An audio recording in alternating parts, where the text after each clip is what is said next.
Hola, acá Hernán en un lunes que a veces es lluvioso y a veces no. En la Argentina se acaba de decretar una prórroga de la cuarentena y esta actualización semanal está teñida de todo el asunto pandémico, aunque intentamos abordarlo desde la crónica periodística, el cuento y la reflexión lateral. Es muy complicado salir del tema, pero juro que le estamos poniendo creatividad. Antes que nada les informo que empezó la preventa de la nueva edición de la revista Orsay. Ya estamos trabajando en los contenidos de una edición increíble, con crónicas y cuentos de Josefina Lisitra, Samantha Schweblin, Juan Esclar, Tamara Tenenbaum, Guadalupe Nettel, Alejandro Seselowski y con ilustradores tan bestias que, por ejemplo, la portada es de Horacio Altura. Pueden iniciar la preventa ahora mismo desde hernancaseri.com o desde revistaorsay.com. No se duerman porque esta vez, a raíz de la imposibilidad de imprimir en algunas ciudades, solamente vamos a publicar 2.000 ejemplares de esta edición. Esta semana la crónica principal es de Josefina Lisitra. Nuestra editora se pregunta: ¿qué pasa con el periodismo cuando un tema lo abarca todo? ¿Qué respuestas le dan los medios al miedo y a la angustia? ¿Cómo operan los shows mediáticos para llevar una gotita de terror a cada hogar? La reflexión se llama Pánico al pánico y me parece a mí que es de lectura obligatoria.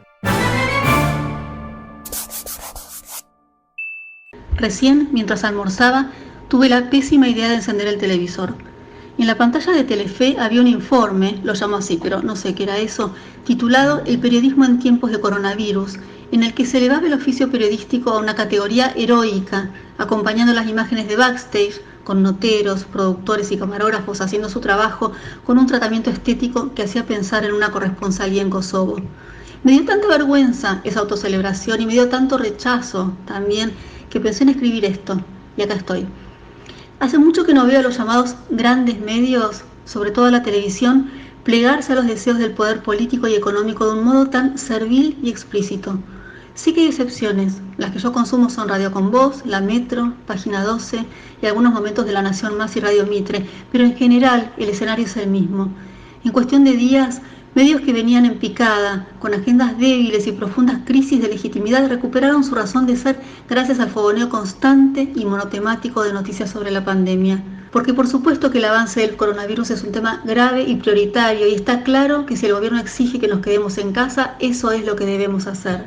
Pero ¿hay algo más que pueda hacer el periodismo como institución, por afuera de oficiar de brazo propagandístico del gobierno que sea, incluso cuando ese gobierno esté haciendo, como creo que está haciendo, las cosas bien? Perdón por machacar con esto, pero se me vuelve relevante. Las epidemias anuales de gripe, no coronavirus, causan un promedio de 4 millones de contagios detectados y 470.000 muertes por año en el mundo. Eso da unos 1.290 muertos por día de gripe común, suponiendo que la gripe no tiene curva y mata siempre la misma cantidad diaria. Por lo tanto, y a modo de sugerencia o de súplica, ¿no se podría hacer pública, con la misma vehemencia que se pone para amplificar noticias sobre la pandemia, la cantidad de gente que se enferma o muere por gripe común versus la cantidad de gente que lo hace por coronavirus? No es una demanda que pretenda equiparar la gravedad de una gripe estacional con la de esta pandemia. Es apenas un pedido de escala, de referencia, de información comparativa que nos permite encarar la enfermedad con responsabilidad, pero sin entrar en el tembladeral del pánico, y recordando siempre que venimos de pandemias y epidemias silenciosas de las que hemos salido.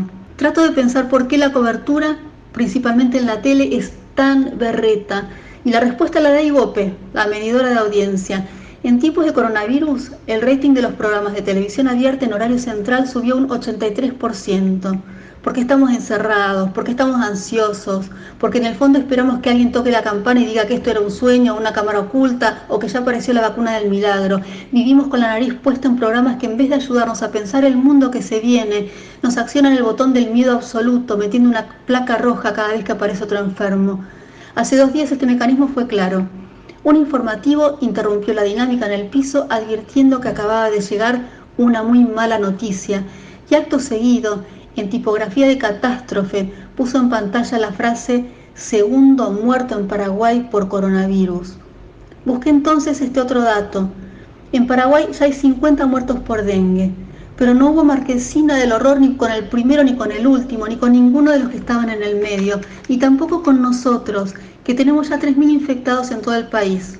Después de la noticia sobre Paraguay, en ese programa de América anunciaron un corte y antes de ir a pausa, llena de publicidades de medicamentos de venta libre, una locutora leyó un aviso del gobierno para prevenirse del coronavirus y lo hizo pronunciando la palabra clave, coronavirus, con un tono que me recordó a la entonación publicitaria con la que se dice tafirol, ibupirac o matarazo.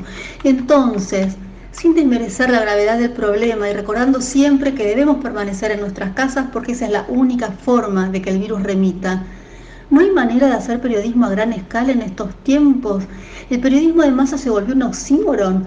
¿Por qué, por ejemplo, hay tan pocas entrevistas a Pablo Goldschmidt, un investigador que cuestiona un poco la pasada de rosca que tal vez es solo una posibilidad, nos estemos dando con la enfermedad? Porque antes de una entrevista a Goldschmidt se lo pasa por las normas ISO de la medicina, se evalúa todo su currículum y eventualmente se concluye que no es lo suficientemente experto para salir a opinar.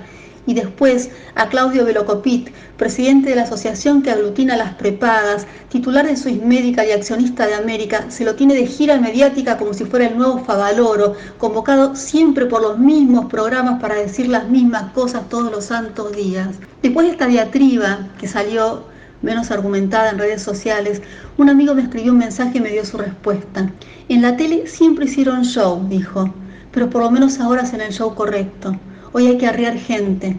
Para informarnos leamos papers. Hay que lograr que la gente se quede en su casa.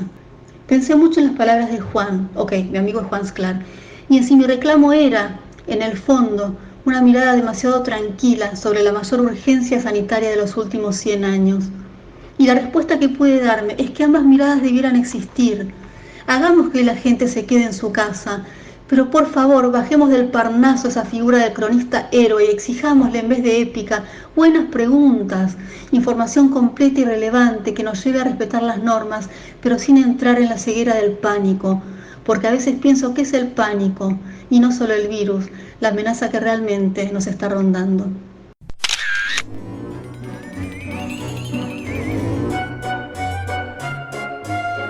Les recomiendo mucho cortar un poco con un tango de Pedro Mairal. Nuestro amigo y a la vez uno de los mayores escritores argentinos de este tiempo está encerrado con la guitarra y gracias a Dios compone. En medio de la cuarentena le salió una maravilla y se la pedimos. Forma de mujer es el nombre de este tango compuesto e interpretado por Pedro, que se pregunta ¿hasta dónde es capaz de llegar por amor un hombre despechado? Escuchen y disfruten.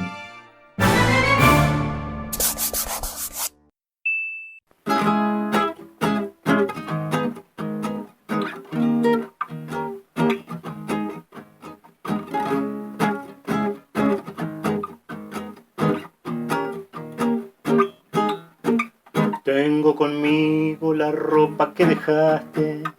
Mirar tus cosas me arruina el corazón. Ando con ganas de entrar en el desastre. Te extraño tanto que me voy a vestir de vos. Voy a salir con tu vestido verde a caminar el barrio bajo el sol.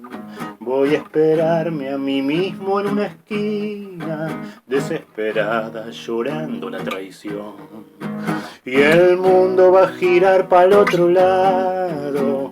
Voy a dar vuelta, todo vas a ver. Voy a llenar el hueco que dejaste. Mi sombra tiene ya tu forma de mujer. Voy a copiar tu voz de malandrina, tus gestos y tu modo de fumar. Van a decir, ahí va esa pobre mina, el hombre que llamaba la que acabo de dejar.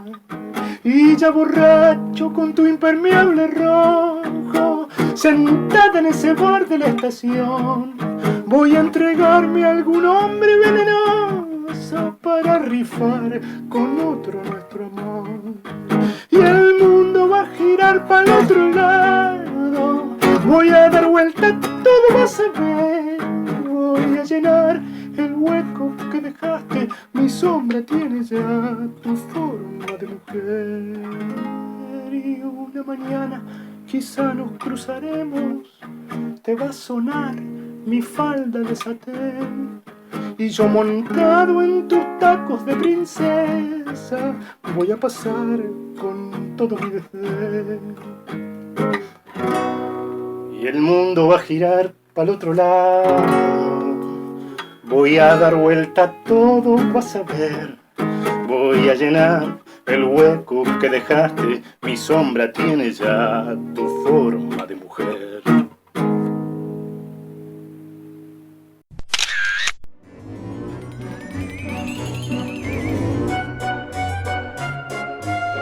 Teníamos la necesidad de encontrar literatura incrustada en la pandemia y nos llegó el cuento perfecto.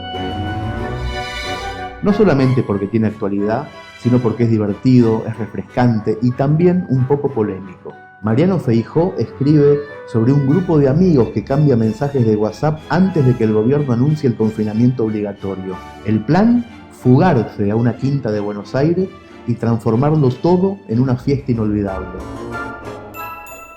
Se llama Sexo, Drogas y Cuarentena y por supuesto la literatura podría confundirse con la realidad. Se viene la cuarentena total, adelantó el martes nuestro topo en el gobierno nacional. En un rato lo confirma Luli Salazar. Somos 4 en este grupo de WhatsApp. Acá contamos lo que nos enteramos en nuestros laburos. Información posta, cero fake news, nada de pescado podrido. Yo paso la data de los medios de comunicación. Estoy en la gerencia artística de un canal líder. Soy el segundo de uno que es el segundo del uno. Nuestro noticiero tiene órdenes de zaraciar con cuidarnos entre todos, hablar de solidaridad y respeto y saltarle al cuello a cualquier NN que cometa una transgresión. Pero el director de programación agotó todas las instancias y se peleó con todos los gremios para no tener que suspender las grabaciones de su novela. Hasta reclamó una conciliación obligatoria con los actores, como si estuvieran pidiendo un aumento de sueldo y no quedarse en sus casas para no morirse. Y fue uno de los que rosqueó para que los programas en vivo, no solo los informativos y periodísticos, siguieran como si nada, amontonando gente en estudios y controles. La AFA y el gobierno no pudieron con Donofrio, Poncio y Colochini, y tuvieron que parar el fútbol, pero a Yanira Latorre y Marcela Tauro las hacen ir a laburar. Paracetamol y circo. Los chimentos y el tilinguerío son de primera necesidad, como el alcohol en gel, y la presencia de Jorge Rial es tan importante como la de Alberto Crescenti para sobrevivir estos días. Empezamos a idear la fuga el miércoles, llenando carritos en el supermercado y llamando a todos los punteros que conocemos, para agotar sus reservas de pastis y ácidos, cristal y coca. 2 de los topos, el del gobierno y el del Poder Judicial, llamaron también a los murientos que les venden marihuana. Son flores, dicen ellos, como si eso les subiera el nivel a sus puchitos hippies. Yo ni los toco. El otro topo, que un martillo y no sabe de qué lado se agarra pero es delegado de la UOCRA en una empresa importante, acercó al grupo la inquietud que más lo perturbaba. El problema son las visitas, escribió preocupado. Las tendríamos que haber invitado hace 14 días y pedido que se guardaran. ¿Qué sabemos con quién estuvieron esta semana? No pasa nada, topo, respondí yo. Nos conseguimos una de esas pistolas que usan en los supermercados para medirte la fiebre y a la que tenga más de 37 la mandamos de vuelta. Para el jueves tenemos comprada comida para 2 semanas, botellas para 2 meses y drogas para 2 años. A las 9 de la noche, con la confirmación de no tener que presentarnos a trabajar al día siguiente y la C4 Cactus del topo gremialista con el tanque lleno, partimos para Pilar, a la quinta que le prestó un capo del sindicato para pasar la cuarentena. Las visitas llegan 2 horas después, cuando ya cenamos y el tema coronavirus está agotado. A medianoche estacionan 2 taxis y se bajan 6 chicas. Trajimos de todo, mucho más de lo que necesitamos, pero nadie se acordó de comprar el termómetro infrarrojo. Así que no hay controles en la puerta y las pibas pasan sin someterse a ningún tipo de chequeo, repartiendo besos y abrazos. Topo, era tu responsabilidad, me acusa el político, que no fue capaz de hacer 15 minutos de cola en un Pharmacity para comprar alcohol en gel. Había mucha gente, argumenta, me iba a contagiar en la fila. Yo no pongo excusas, reconozco el olvido y suelto el 30º, no pasa nada de las últimas 12 horas. Las chicas quieren coca a toda costa y nosotros no queremos saber nada con quedarnos sin coger. Así que las convencemos para que tomemos unas copas y un poquito de MDMA. Y al rato ya estamos todos felices y mimosos. Para el viernes a la mañana, las visitas quieren irse y no conseguimos taxi. Así que nuestro patita Medina las amontona en el Citroën y las lleva hasta la parada del 57. Vuelve justo cuando están llegando los primeros invitados al asado. Son 10 que vienen a comer al mediodía y se sumarán 20 para la fiesta que arranca a las 3 de la tarde. Los que llegan en su coche tienen que estacionar afuera para no levantar la perdiz. Y cuando la cana escuche música o vea mucho movimiento y venga a ver qué pasa, le vamos a decir que somos una secta y que vivimos todos acá. Somos unos vivos bárbaros. El almuerzo pasa, arranca la fiesta y la poli llega. Todo según lo previsto. Salvo que al bonaerense que nos golpea la puerta no le gusta nada la canchería del topo judicial. El bobo pidió abrir él para reírse en la cara del uniformado, que le da vuelta a la tortilla y nos planta un patrullero en la puerta. Nadie puede salir de la casa, dice. Hacen la cuarentena acá y el que se mueva va preso. La noticia es recibida con risas nerviosas por los invitados, que se preocupan un poquito pero no terminan de creerse la amenaza y dan por hecho que pueden irse cuando quieran. 4 lo intentan, arrancan con su coche y son detenidos en la esquina. Nos escriben, mientras los trasladan no saben a dónde. A las 5 de la tarde, un boludo saca una foto en la pileta, con gente bailando y bebiendo, nos cuenta de a uno y tuitea, estamos bien los 30. En las redes empieza a correrse la bola de la fiesta clandestina que se caga en la pandemia. A las 6 llega el primer móvil de TV. Están furiosos por tener que laburar en plena cuarentena, así que vienen con todo contra nosotros, a tratarnos de irresponsables y mezquinos y a escracharnos ante una sociedad a la que le encanta indignarse. En C5N nos tachan de élite que se siente por encima de la ley. En TN aventuran que habría al menos 5 kirchneristas en la fiesta. Y en A24, Eduardo Feynman pide que el Grupo Halcón entre por la fuerza y nos mate de una puta vez, de ser posible antes de que termine su programa. A las 8 de la noche estamos en todos los televisores del país. TN, esta vez, acierta. Hay varios kirchneristas en la quinta, entre ellos los topos del gobierno y del Poder Judicial, que empiezan a mover contactos para que nos despejen el frente. El topito de la UOCRA está preocupado porque ya informaron quién es el dueño de la casa y el tipo lo llamó para putearlo. En C5N no dicen nada al respecto, pero en A24 se hacen un picnic al son de trabajadores pobres gremialistas ricos, aunque la quinta no sea nada del otro mundo. A las 9 de la noche estamos desahuciados. Nadie del gobierno, los medios o el Poder Judicial está dispuesto a mover un dedo por nosotros, así que le devolvemos la llamada al único que le interesa ayudarnos, aunque sea por conveniencia y para no quedar pegado. Después, los 4 topos nos tomamos una raya de confianza, vaciamos nuestros vasos y salimos a dar la cara, sin dar la cara. Con nuestras cabezas cubiertas con gorros, bufandas, chales, chalinas y lentes de sol, todo lo que encontramos en placares y cómodas, nos asomamos por la puerta principal a encarar a los periodistas, y las luces de las cámaras nos encandilan. Reclamamos nuestro derecho de ir a la farmacia al supermercado más próximos, y estiramos la discusión con la policía mediática y la otra, mientras adentro los invitados cumplen con la orden de limpiar y ordenar todo, sin dejar rastros de un festejo colectivo. El Citroën es escoltado a un día y a un Pharmacity, donde el topo gremialista compra 50 latas de cerveza y un blister de paracetamol. Y después, a su regreso, elegimos al mobilero de Crónica para que entre cubierto de nylon a la casa, se la muestre vacía e impecable a todo el país y confirme que era verdad eso que dijimos apenas asomamos la nariz. Están en la quinta equivocada. 2 horas después de que se hayan retirado los móviles policiales y mediáticos, y cuando una nueva camada de visitantes está en camino, recibimos el llegué bien del último de los amigos que se fugó por el fondo de la casa. El capo de la UOCRA, que le prestó el rancho al topito gremialista, nos puso un bondi con chofer a 80 metros de la puerta trasera para que se rajen los invitados mientras nosotros hacíamos bardo en el frente. Ahora el tipo está saliendo vía telefónica en todos los canales y riéndose de los periodistas, que le piden disculpa por haberlo tratado de corrupto y millonario por tener una quinta que cuesta lo que un 2 ambientes en Belgrano. Mientras que los mismos que pedían nuestra cabeza en las redes y nos comparaban con los rugbyers de Villa Gesell, hablan de lo mal que se utilizaron los recursos del Estado, en este momento de crisis, al haber destinado a un patrullero con sus polis a custodiar 4 pelotudos que estaban cumpliendo la cuarentena. Fuera de eso, al topito del gobierno le subió un poco la fiebre y yo no paro de toser, pero no pasa nada.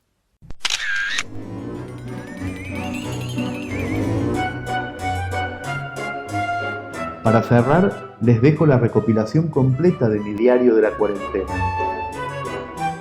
Me estoy obligando cada mañana a reflexionar sobre todo este asunto, más que nada para soltar un poco la mano y volver a escribir. Estas son las reflexiones de la primera semana. Diario de la cuarentena, capítulo 0, 5 minutos antes de que empiece. Ayer a las 12 menos 5 de la noche salí a la calle, a la esquina de mi casa, y miré una fila larga de edificios sobre la avenida. Casi todas las luces de las ventanas estaban prendidas. Y pensé que todo lo que va a pasar adentro de esas casas, desde hoy, va a ser distinto a la rutina de los últimos meses. Sospecho que los que viven bajo el mismo techo van a tener que hablar, por fin, de lo que no se animaban a hablar. Vaticino gritos y portazos, pero también vaticino llantos y perdonames. Intuyo que van a tener más tiempo y menos plata, y que al principio va a ser asfixiante y después va a ser liberador. Pronostico hijos que aprenden a jugar con cajas de cartón y padres que aprenden a sentarse en el suelo. Presagio hipocondríacos, acopiando termómetros. Adivino agorafóbicos riéndose del vecino. Pronostico mormones tocándose el timbre entre ellos. Vaticino periodistas deportivos terminando un libro. Por fin. Presagio limpieza profunda de altillos. Gente sentada sobre cajas, mirando lo que decían sus agendas del año 96.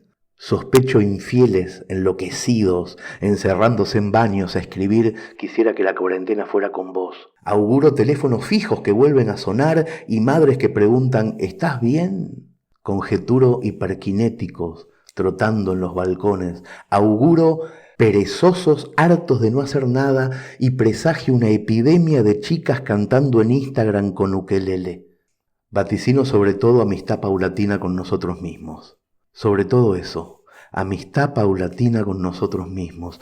Sospecho que antes, cuando corríamos para alcanzar el colectivo, no era para llegar temprano, era miedo a quedarnos solos en la parada, pensando. Nos hicimos expertos en ser veloces para no pensar en nosotros mismos.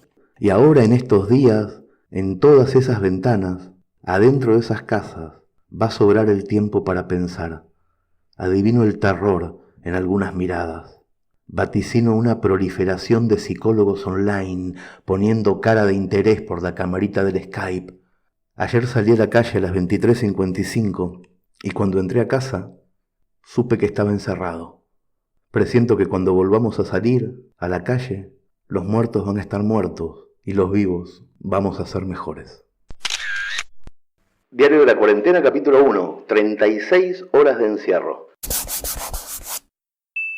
Ayer leí a un periodista quejarse con amargura de que una empresa le debe plata desde septiembre del 2019 y nunca jamás pudo contactar con ellos para que le paguen. Hasta ayer, que la empresa le mandó un mail diciendo que por culpa de la cuarentena no van a poder enviarle el cheque ni hacerle la transferencia. ¡Qué hermosos que son! Era obvio que iba a pasar, ¿no? Pero qué hermoso. Los hijos de puta empiezan a usar la cuarentena como excusa. Esto me hizo acordar una cosa. Hay una anécdota que le pasó a Dolina cuando era joven. Dice que él y un amigo fueron a jugar al póker a un lugar alejado, medio peligroso. Cuando salieron, Dolina había perdido todo y el amigo había ganado bastante al póker. Se quedaron a esperar el colectivo en una calle de tierra, 4 de la mañana, estaban regalados. De repente vieron venir de la otra esquina a 2 tipos. Era obvio que los iban a robar. Entonces el amigo le dice a Dolina, ¿te acordás de los 5.000 pesos que me prestaste hace 2 años? Sí, le dice Dolina. Te los devuelvo, tomá, le dice el amigo. Y se saca toda la plata de encima. Maravilloso. Son alucinantes los hijos de puta, la velocidad de reacción que tienen. El empresario moroso que avisa que no va a pagar por culpa del virus y el amigo que devuelve la plata para cancelar una deuda vieja antes de que lo roben, son, además de mala gente, los personajes que hacen andar las historias. Sin ellos no habría cuentos. Por eso, además de odiarlos como ciudadano, les agradezco un montón como narrador. A mí me pasa al revés con esta pandemia. Me quita todas las excusas, no me da excusas, me las saca. Hasta hace 2 días, cada vez que me llegaba un mensaje para hacer algo altruista, tipo leer en una escuela, ayudar a una viejita, cruzar la calle, yo siempre decía que no podía, que estaba viajando, que tenía la agenda complicada, que estaba metido en 1000 proyectos. Ahora eso no se puede decir más. Se me complican las excusas y eso que en estos años mejoré un montón la técnica de la excusa, gracias a Garbuski. ¿Lo conocen a Garbuski? Garbuski es el dueño del TEDx Río de la Plata. En 2011 fue la primera vez que me pidió algo y ahí descubrí que Garbuski es un genio en el marketing de pedirte cosas a cambio de nada. No sé cómo hizo, ni idea. Pero no le pude decir que no a dar una charla TED que yo no quería dar. Pero después supe que la técnica de él era pedirte las cosas de modo presencial, no por mail, no por teléfono. Y ahí me di cuenta que no le podés decir que no, porque cuando lo mirás a la cara te das cuenta que tiene cara de Frank Sinatra joven, y te da entre ternura por el cantante y miedo a que sea de la mafia, y no le podés decir que no. Entonces la segunda vez que me invitó a tomar un café, en 2015, le dije directamente que no a tomar un café, para que no me engatuse con la mirada. Y ahí me llamó por teléfono. Y parece que por teléfono también es bueno el hijo de puta. Le tuve que decir que sí otra vez a otra charla TED. Porque Garbuski tiene un sistema, que me imagino que está muy estudiado, en donde por teléfono nunca dice la palabra no, nunca dice la frase ¿querés venir a hacer esto? Y nunca usa el imperativo estás hipnotizado. Pero salís de la charla telefónica y por alguna razón ya estás comprometido con él para hacer algo. Si Garbuski a mí no me cagara la vida cada 3-4 años, yo diría que es un genio. Pero bueno, desde esa charla del 2015 yo me juré que de verdad era la última vez que le decía que sí a Garbuski. Siempre supe que alguna vez lo iba a volver a intentar el tipo, porque siempre lo vuelve a intentar, pero yo ya tenía toda mi maquinaria de nuevas excusas reales, además recitales de cuentos por todo el mundo, agenda complicada de verdad, mirá Garbuski, tengo una hija chiquita, tengo miles de proyectos, no estoy nunca en casa. Pero Garbuski siempre gana, siempre gana. Me mandó un WhatsApp ayer, justo 20 minutos antes de que empezara la cuarentena, como si lo supiera. Hernán, con todo el quilombo del coronavirus, decidimos hacer un evento TEDx Río de la Plata en casa. ¿Te copás? No requiere mucha preparación y va a estar muy bueno, le vamos a dar mucha difusión y ojalá mucha gente lo siga en vivo desde su casa. Abrazo grandote. Y yo le contesté desde la calle sabiendo que era la última vez en semanas que iba a contestar un WhatsApp desde la calle. Me cagaste, Jerry, porque no puedo decir que no voy a estar en el país, boludo. ¡Qué hijo de puta, me acorralaste! Y otra vez le tuve que decir que sí, la concha de Garbuski, la concha del virus del orto que me dejó sin excusas, la puta madre que lo recontra mil parió. Diario de la cuarentena, capítulo 2. 60 horas de encierro. Ayer fue domingo y me olvidé por completo que estábamos en cuarentena. Me desperté resacoso. El sábado a la noche hice una lectura de cuentos en mi casa para un montón de gente y creo que después de eso dormí como nunca. Cuando me desperté, Julieta y Pipa estaban en la pileta porque hizo calor y no pensé en el virus en ningún momento. Hice cosas de domingo, de esos domingos relajados en los que vengo de una función en un teatro y sé que puedo hacer fiaca, haraganear. Hubo algunos datos que me llamaron la atención. La ausencia de fútbol me pudo haber alertado de que es una época rara, pero también podía ser el receso. La proliferación de pájaros en el jardín también me llamó la atención. Pero igual durante 2 o 3 horas de verdad, no me acordé de la cuarentena. Fue un domingo muy parecido a esos domingos en los que con Julieta decidimos no salir en todo el día, descansar del ajetreo, poner música, cocinar. Y entonces pasó algo. Fue a las 5 de la tarde de Argentina, las 9 de la noche de allá. Me llamó mi hija Nina desde España y tuve que volver a la realidad. Me contó que en Barcelona redoblaron las medidas de seguridad. Me dijo que cuando un viejo se enferma ya nadie de la familia sabe nada más de su paradero, que lo llevan a los viejos al hospital y a veces tardan 2 o 3 días en avisarle a la familia que están muertos, que los viejos infectados no los dejan telefonear a su familia, que ir al hospital ya es despedirse. También me dijo Nina que ya no puede escaparse al bosque a pasear con su perra, que hay cada vez más vigilancia, que también se acabó eso de ir con su madre juntas al supermercado y que tampoco dejan ir a 2 personas en el mismo auto. Me dijo que volvieron a prorrogar la cuarentena 15 días más y después, en voz más baja, me confesó una clandestinidad. Me dijo que tuvo que ir escondida en la parte de atrás del auto, manejaba su madre, para poder saludar a sus abuelos que festejaban su santo, los dos el mismo día porque se llaman José y Josefa, y que por suerte la policía no las detuvo, porque si la veían a ella escondida, en la parte de atrás del auto le ponían una multa a la madre muy cara. Yo le pregunté a Nina si no era peligroso ir a saludar a sus abuelos, le dije que ella podía ser portadora sana y que estaba poniendo en riesgo a 2 adultos mayores, y entonces Nina me dijo, no papá, lo fuimos a saludar desde la calle. Mis abuelos estaban en su balcón, en el primer piso del otro lado del vidrio. Solamente quisimos verlos, saludarlos, desde lejos. Y entonces justo ahí, mi domingo dejó de ser un domingo cualquiera. Diario de la cuarentena, día 4, 110 horas de encierro.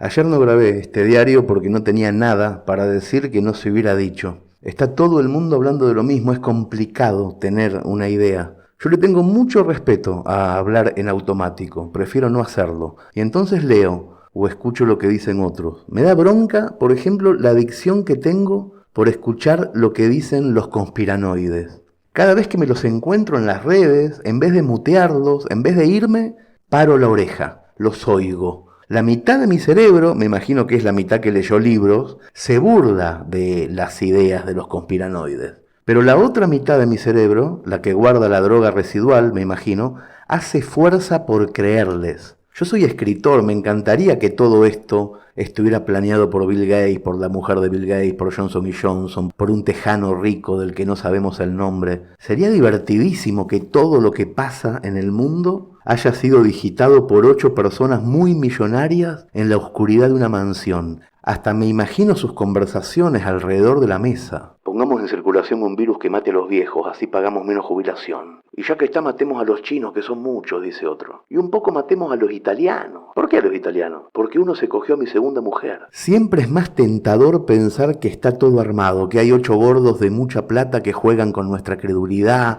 y que nos ocultan las grandes verdades, que la Tierra es plana, que no hace falta vacunarse, que Independiente ganó muchas copas, que el hombre llegó a la luna. Que las cosas ocurran un poco porque sí, no tiene tanta gracia. Que un chino se haya preparado una sopa de murciélago no es interesante. Ahora, que alguien nos haga creer que un chino se preparó una sopa de murciélago, eso sí es interesante. Ayer fue 24 de marzo, salí a la calle a comprar y estaban los pañuelos blancos en las ventanas que decían nunca más. ¿Será todo esto que está pasando ahora, algo histórico? Dentro de muchos años, ¿serán las anécdotas de estos días tan largos lo que le vamos a contar a nuestros nietos? ¿Serán estas nuestras batallas? ¿Supera todo esto lo de las Torres Gemelas? ¿Estamos ahora en la guerra mundial de este siglo? ¿Y qué va a pasar cuando las balas empiecen a picar cerca? Por el momento, a las 9 de la noche, la gente sale a los balcones y aplaude. Por el momento ese aplauso es para los médicos y para los enfermeros. En unos días ese aplauso va a ser también para los camioneros que llevan alimentos y remedios a todo el país, y más tarde los aplausos van a ser también para los chicos de la basura que se la juegan a la noche, y después van a ser los aplausos para el vecino que se queda en casa. No es importante para quién son los aplausos de los balcones. Lo que importa es cuánto tiempo hacía que no aplaudíamos todos al mismo tiempo sin que sea fútbol. ¿Cuánto tiempo hacía que no nos dábamos fuerzas entre todos? No debe haber nadie en todo el país que le esté deseando el mal al de al lado. ¿Cuánto hacía? Si todo esto está digitado por 8 millonarios desde Texas, avísenles a los millonarios que acá nos estamos aplaudiendo entre nosotros. Capaz que no previeron en el medio del complot los millonarios estos que soltaron el virus. Capaz que no previeron que nos estaban ayudando a que salgamos al balcón a alentar al otro. Yo no creo en las conspiraciones. No hay ninguna conspiración, pero sé oler los tiempos históricos, intuyo cuando llegan los momentos bisagra, y este es uno. De este tiempo no nos vamos a olvidar nunca. De este aburrimiento adentro de casa no nos vamos a olvidar nunca. Cuando pasen muchos años, yo no sé si los libros van a decir que por acá, por este país pasó un virus, pero los libros van a decir, estoy seguro, que fue en esta época cuando aprendimos a salir al balcón para aplaudir al otro. Diario de la cuarentena, día 5, 132 horas de encierro. Hoy tengo un mensaje para ustedes, los que salen a la calle en auto sin ser médicos, sin ser periodistas, sin tener una labor esencial. Un mensaje para ustedes, los que cruzan la ciudad por calles secundarias para no toparse con un control de la policía. Ustedes, los que fraguan la declaración jurada del gobierno para poder salir de casa incluso bajo amenaza de cárcel. Los que parecen deambular por las veredas sin llevar ni traer la bolsa de la compra en la mano.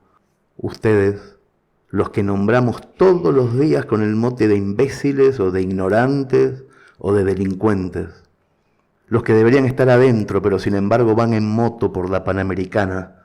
Los que dicen que están yendo a ayudar a un adulto mayor que no existe, ustedes, los que a veces escuchamos llorar solos por la calle, los que no mencionan nunca el noticiero de las 8 de la tarde, ustedes, los que no aparecen en las estadísticas porque es más fácil pensar que son estúpidos o que salen porque sí, ustedes, ojalá tengan fuerza, ojalá tengan voluntad, Ojalá encuentren la bolsa, ojalá encuentren rápido al que tiene la bolsa y puedan volver a casa pronto.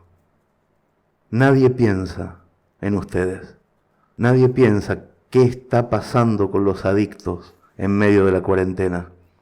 Es mucho más fácil pensar que son ignorantes, que salen a la calle porque sí. Diario de la cuarentena, día 6, 157 horas de encierro. Anoche soñé que la cuarentena duraba demasiados meses y que de repente nos empezábamos a acostumbrar, que los bancos mejoraban el home banking y que todo se podía pagar por teléfono, que los camiones con alimentos y bebidas y medicinas viajaban por la ruta a control remoto, conducidos por camioneros en calzoncillos desde la casa, que los médicos operaban por telemedicina, el paciente en su casa, el doctor en la suya, rayos X en el quiste y buenas noches, que la educación a distancia funcionaba incluso mejor que la tradicional, porque los chicos no tenían que levantarse a las 7 de la mañana y estudiar medio dormidos. Soñé que los trabajadores del Estado entendían por fin el funcionamiento de Google Drive. Por fin. Que los motochorros aprendían a hacer ciberataques, que todos los comercios funcionaban por delivery, que se podía votar desde casa, pero no solamente las elecciones generales. Podíamos votar una vez por semana, aborto sí o aborto no, marihuana libre sí o no. Todos decíamos lo que nos parecía y ganaba la opción mayoritaria, de un segundo para el otro, sin senadores tucumanos ni diputados católicos decidiendo en lugar de la gente. Soñé que la iglesia también era online. Las misas las daban los curas por YouTube y por supuesto estaba prohibido emitirlas por YouTube Kids.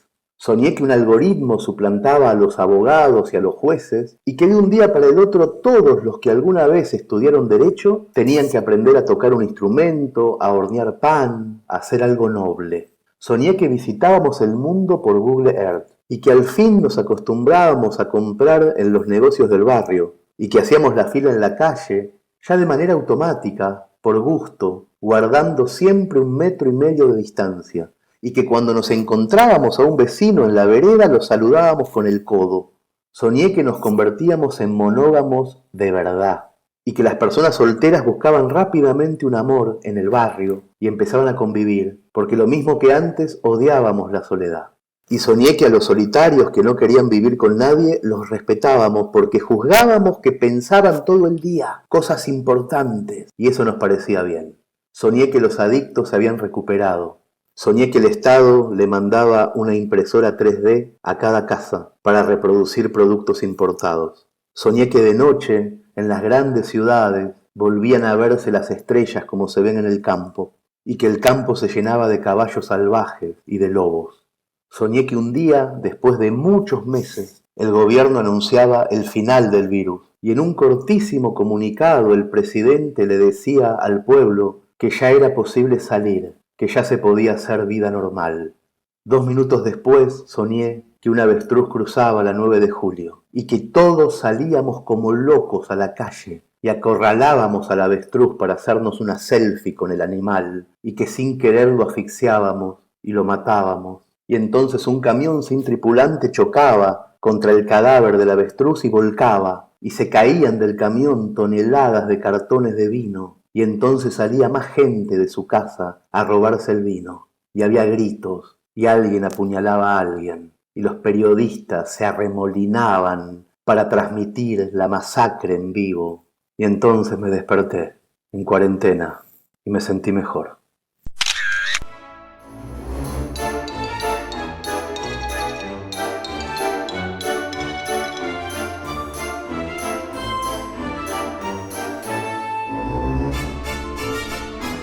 Amigos, amigas, no olviden que empezó la preventa de la nueva edición de la revista Orsay que sale en junio.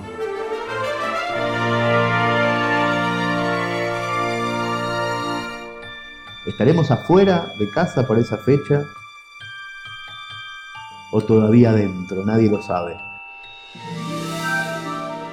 Pero sea una cosa o sea la otra, vamos a necesitar una buena revista en papel para festejar o para no aburrirnos del mundo.